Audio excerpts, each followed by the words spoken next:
मुहिम SME IPO से सावधान।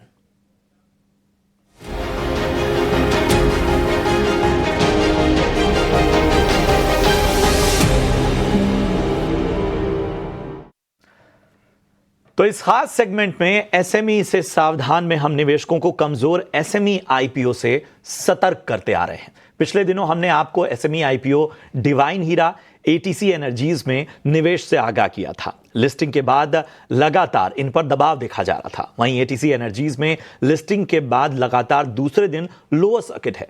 जिन जिन निवेशकों ने उस दौरान ईटी नाउ स्वदेश को देखा वो इन आईपीओ में नुकसान से बच गए।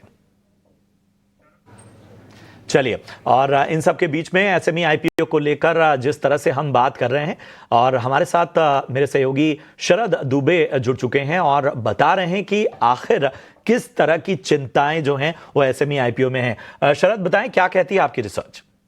बिल्कुल, आपने सही कहा कि डिवाइन हीरा ज्वेलर्स और एटीसी एनर्जीज दोनों ही जो है आप कह सकते हैं लोअर सर्किट में लॉक्ड, और हमने आपको पहले ही आगाह कर दिया था। लेकिन आज जो है दो कंपनीज के आईपीओ बंद हो रहे हैं, इनके बारे में बता देता हूँ। लेकिन जो हमारी इन्वेस्टिगेटिव प्रोसेस होती है, यहाँ पे हम कंपनी को मेल करते हैं, कंपनी के रिप्लाईज भी आते हैं, but most of the times जो होते हैं वो बहुत अनसेटिस्फैक्ट्री होते हैं। सबसे पहले इन्फोनेटिव सॉल्यूशंस के बारे में बात करूंगा, जिनका मर्चेंट बैंकर है शेयर इंडिया कैपिटल सर्विसेज। यहाँ पे कुछ इंपॉर्टेंट की कंसर्न्स आए हैं और कंपनी ने रिप्लाई तक नहीं किया हमारे मेल क्वेरीज को। ये एक हफ्ते से ज़्यादा हो चुका है। सबसे पहले बात करें, कंसंट्रेशन बहुत है इनका, एक ही कस्टमर से रेवेन्यू आ रहा है। जो इंटेलेक्चुअल प्रॉपर्टी राइट्स होती है वो अभी तक सॉल्व नहीं हुए कस्टमर्स से। कोई भी लिस्टेड प्लेयर्स जो है कंपनी ने अपने आरएचपी में नहीं डाला है, लेकिन हमारे एनालिस्ट के हिसाब से 2 या 3 लिस्टेड प्लेयर्स भी ज़रूर हैं। बहुत कम डिस्क्लोजर्स आए इनके ट्रांजैक्शंस को लेके, खास करके जो इनके ग्लोबल ऑफिसेज हैं मलेशिया में जो लोकेटेड है उसको लेके सवाल उठ रहे हैं। बहुत सारे इनके ग्रुप कंपनीज भी है जो लॉसेज में है। और आप देखें तो फाइनेंशियल्स की बात करें तो H1 FY25 में जो फाइनेंशियल्स है वो बहुत ज़्यादा ही अच्छा दिख रहा है कि अगर उसके 3 साल के एग्रीगेट करें या उसके एवरेज करें तो उससे जो है कोई मैच ही नहीं कर रहा है। इतना ज़्यादा ग्रोथ सिर्फ 6 महीने में कैसे आ जाता है आईपीओ के पहले, ये एक सवाल उठता है। दूसरा कंपनी है स्पिनरू कमर्शियल।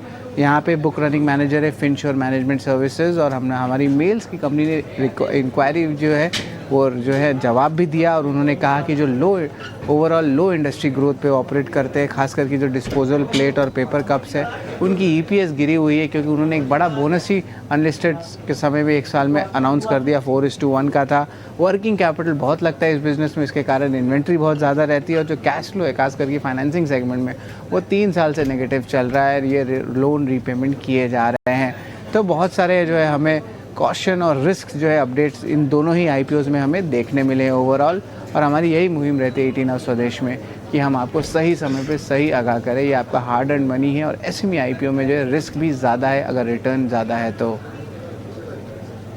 और लगातार ईटी नाउ स्वदेश पर हमने खास तौर पे डिवाइन हीरा और एटीसी एनर्जीज के बारे में लगातार आपको आगाह किया था, और जो भी निवेशक उस समय ईटी नाउ स्वदेश देख रहे थे वो इन दोनों ही, जिस तरह से देख रहे हैं कि लगातार लोअर सर्किट नजर आया, इन दोनों ही आईपीओज में नुकसान से बच गए।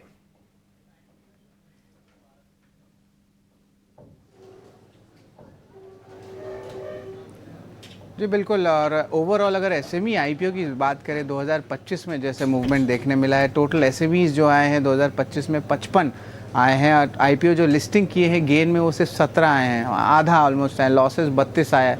तो आप सोच सकते हैं कि एसएमई आईपीओ में लिस्टिंग गेन जो है अभी टुवर्ड्स द नेगेटिव साइड है। हाँ, वॉलेटिलिटी भी बाजार में देखने मिली, और अगर मार्च के आंकड़े की बात करें तो 12 लिस्टिंग हुआ है, जिसमें से सिर्फ 3 ही कंपनीज का लिस्टिंग गेन्स पॉजिटिव है, बाकी 9 75% टोटल आप कह सकते हैं जो नए लिस्टिंग मार्च में हुए हैं वो नेगेटिव साइड में हुए हैं। तो ये इंपॉर्टेंट डेवलपमेंट आपको एसएमई आईपीओ स्पेस में देखने मिल रहा है, और हमारी जो है कड़ी नज़र लगी रहेगी सारे एसएमई आईपीओस पे और एसएमई कंपनीज में भी जहाँ पे इश्यूज आ रहे हैं।